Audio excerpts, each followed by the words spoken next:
అంతు చిక్కని వైరస్తో కోళ్ల మృత్యువాత పడుతున్నాయి. కామారెడ్డి జిల్లాలో వైరస్ కలకలం రేపింది. వైరస్తో వేల కొద్ది కోళ్లు చనిపోతున్నాయి. కోళ్ల ఫారం యజమానులు లక్షల్లో నష్టపోతున్నారు. వైరస్ సోకిందని చికెన్ ధరలు తగ్గిపోతున్నాయి. అమ్ముడుపోక షాపు యజమానులు సైతం నష్టపోతున్నారు. ప్రభుత్వం ఆదుకోవాలని కోళ్ల ఫారం యజమానులు కోరుతున్నారు.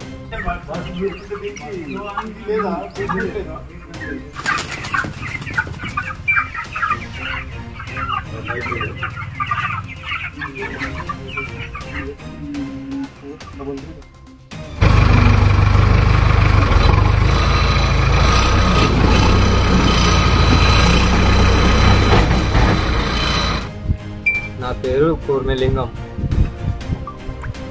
బీర్పూర్ మండల్, కామారెడ్డి డిస్టిక్, కిష్టాపూర్ గ్రామం. మాది కోళ్ళ ఫారం వేసుకున్నాం ఓన్గా. బర్డ్ ఫ్లూ వైరస్ వచ్చింది. వైరస్ వచ్చి 2,500 చనిపోయినాయి. దానివల్ల 4,50,000 లాస్ వచ్చింది. మళ్ళీ వాళ్ళు ఇక్కడ పెట్టద్దని ఒక 5 కిలోమీటర్ల దూరం తీసుకుపోయి పూడ్చి పెట్టేసాం.